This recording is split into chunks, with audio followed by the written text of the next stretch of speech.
Welcome back to the Social Club. I mean, welcome back if you've watched the other videos. If this is your first time, hi. Hello. Yeah, hello. This is the show. Arsenal absolutely wiped the floor with Chelsea at the weekend. The Gunners are very happy. Chris, happy. Very happy. James very happy. Weirdly, Pet Well, happy. Doesn't really Indifferent. Doesn't bother me either way. Indifferent to football. I support one team only. What about what about Kansas? We talk about that on another show. MLS show. Check it out. YouTube.com/the MLS show. So the question, it kind of both. Conte's not very happy with his Chelsea's question, the attitude, saying we must work a lot because we are a great team only on paper. From the first minute, we did not have the right attitude. So it begs the question, were Arsenal good or were Chelsea bad? I think it's a bit of both, wasn't it? Even if you just looked at the goals, you know, that first goal, Kale just messes up completely. That's Chelsea bad. Yeah. But the second goal is Arsenal very, very good. Because, you know, there was times where you're watching the game and you're looking at it going, Chelsea in a very solid 4-4-2 here. They've got the right players in the right positions and Arsenal just beasted them. But there was, towards the end of the game and certainly the third goal, you're looking at like Conte's work rate and he just gives up on Ozil when he turns him, doesn't he? And he's striding through the middle of the pitch and you're thinking, that Conte, why isn't he? He normally would chase that down with everything he's got. So there's something there that makes me the alarm bells start to ring and go, he's not giving us all there. And who else isn't? There was a very interesting tweet by Kristen Sturt, I apologise because I always get his surname wrong, but yeah, footy writer, who basically said it's worrying in their situation, Chelsea's situation, that like an Hazard wouldn't get into Liverpool's team at the moment, not on talent, but because his attitude doesn't fit the way that's set up, and that is when you talk about their best player, and he's not performing. He should be the best one, if not the best player, one of the best players in the league, and he should be able to take on anyone in any given week. But if Conte's right, their players are not performing on the pitch. They need to get something sorted. I think there's still some scars from last year, and I still think you've got players there who they should have got rid of. I think Hazard's a wimp. I don't think he's got the stomach for it when the going gets tough. I think you saw that last year, him sulking off, which I thought was unacceptable. And when it is, you know, when you're playing Burnley or whoever, then fine, you've got the ball all the time and it's easy. But what Man City are doing is great. Yeah, it's easy when you've got all the ball against Burnley. Exactly. Well, sorry. Yeah. That one? Yeah. But I think, I think the scars are still there from last year, and I think the back four is not good at all. David Luiz, I don't understand why they even brought him back. I saw a tweet saying it. Cahill and David Luiz are the worst centre back pairing since Gary Cahill and David Luiz. Gary Cahill is absolutely awful. He is. He is not a Champions League centre back. He is terrible. Well, he's obviously not a Champions League centre back this season, but he is not a good defender. He is. What's weird is they've got Christensen, who plays for Mönchengladbach, and he played 36 games last year, and so he's on loan, on a 2-year loan.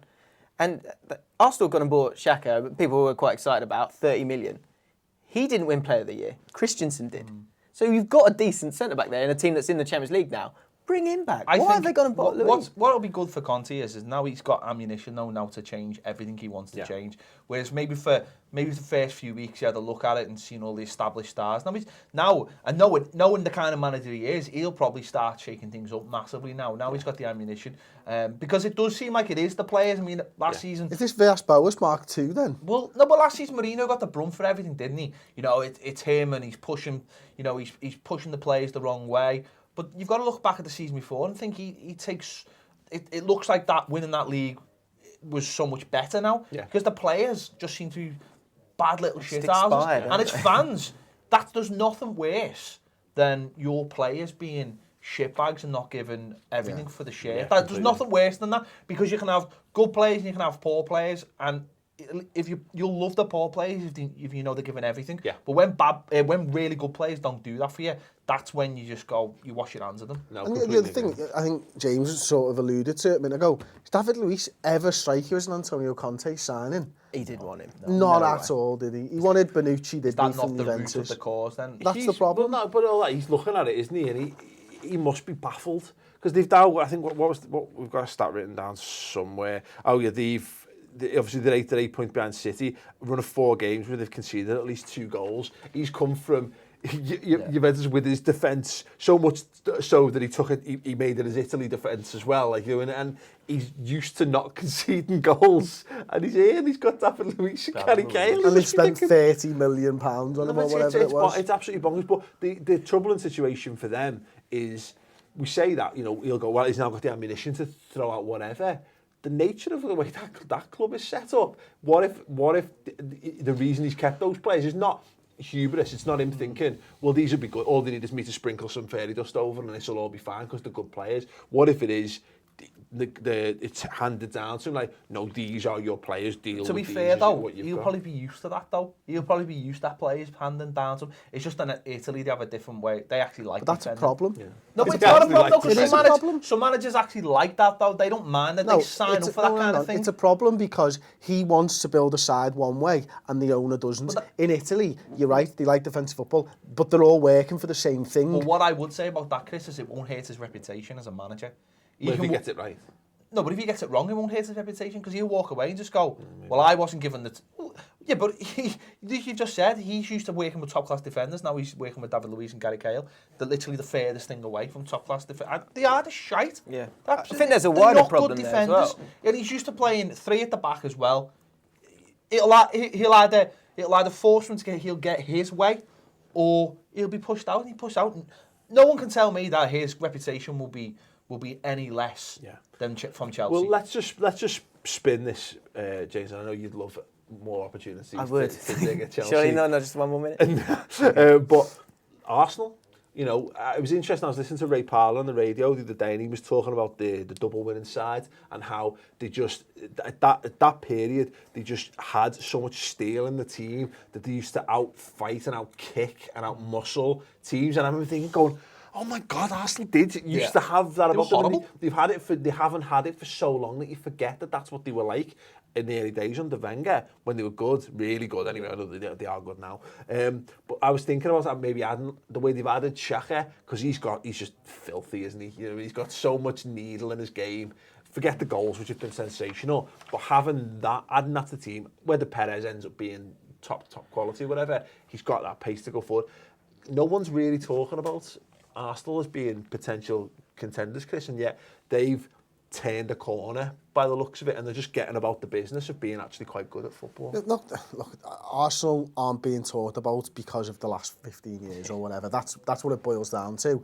And right now, it's probably too early to say whether they're going to be that. When they had Petit and they had Vieira and those centre midfielders dominating games, we saw that over a prolonged period of time. I don't know whether this Arsenal has got that in them. They're always an inch away from losing that, whereas I don't know. They're playing well. They're a good football side. They'll be in the top 4, but whether they can challenge for the title, come back to us in March, and we'll see if they've had the classic. I think, I mean, you guys had it on social club a couple of weeks ago saying who's got the best squad. I think Arsenal got actually a really strong squad. Xhaka didn't start that game; he came on and was brilliant. I think so. Look at their fixtures. What you can see happening is they will be in the shake-up when it gets to around January. So because October they got Swansea, Burnley, Borough, Sunderland, Arsenal. Sorry, so they're going to have a good October, which I think they traditionally do. But the lead up to the next Chelsea game will be interesting because that's the kind of time where they draw a game, then they draw another game. They've got Bournemouth, Swansea, Burnley, Watford, so games that they should be winning. What I think Arsenal fans have got to do now is when it gets to January and they draw one game, stick with them. Got to stick with them this time because I know that's happened again and again and again. But the squad is good enough. It's good enough to push Liverpool, Man City, and United. I look at it and think they've still got a great goalkeeper. They've improved the centre-back pairing by adding Mustafi in there alongside Koscielny. So that you could say there you go, solid. That's as good a centre-back pairing as you're likely to get. The full-backs are both very, very good. Very good. If you're adding Xhaka in alongside either Coquelin or Elneny, that's a good, solid base for the midfield. And then you'd add the quality through there. Ozil, Sanchez. And I like the Cazorla as part of the midfield. Cazorla, absolutely. Iwobi. But even like if Lucas Perez, he doesn't need to be 20 goals, but if they can get him getting him behind and changing the way they play rather than having and chipping when they're struggling as well when it gets to that. I'm more interested to see how they get on in the group stage of the Champions League, because I think that's always been the downfall of them. They always finish second, they always get someone tough in the next round, and they normally go out, and that disappointment sort of sets in for about a month then, and then they come back and have a decent end of the season like they did last season, and everything seems right again. But if they can get that group stage and win the group, they've got a fantastic chance. Keep that momentum going, play some a little bit less, and then they could work in hand, and Arsenal have been very Jekyll and Hyde in the last few seasons. So if they set off in the right way and keep that going, then it could be a good season for them. I think they've added just what are Arsenal's weaknesses, or what is the last decade Arsenal's weaknesses? It's not having good enough. It's not having good enough centre half. Fannies. Exactly, it's having no grit in midfield, and it's not having a mobile goal scorer and centre forward. And it looks like whether they go on to do it, they've at least filled those gaps. Whether they end up being the level they need, we'll see. The big issue though is if Arsenal do start playing well, will the fan cam suffer on Arsenal fans? And I think that's more important, really, isn't it? Robbie's got kids to feed. The one thing I would say about the game itself, to not get too carried away with it, is that they got the first goal, and then the crowd got right behind them. So that first goal is crucial in those kind of games, and then Chelsea kind of gave up after once they got the second. Wasn't it great seeing Kale with his head in his hands again? It was great, wasn't it? You gotta love that. There you go. How good did it feel seeing Gary Cahill with his head in his hands? Let us know in the comments below. What do you think of Arsenal? We keep saying this. This is the first, 6-7 weeks of the season. No league titles have ever won or lost in this part. But what is your gut feeling on what you've seen from Chelsea and Arsenal so far, and what that means for the rest of the season for them? Speculate wildly in the comments below. Still to come, we're going to be talking about FIFA. Yes, FIFA. Them bad gang of idiots, and what they've done this time wrong. So stay tuned for that.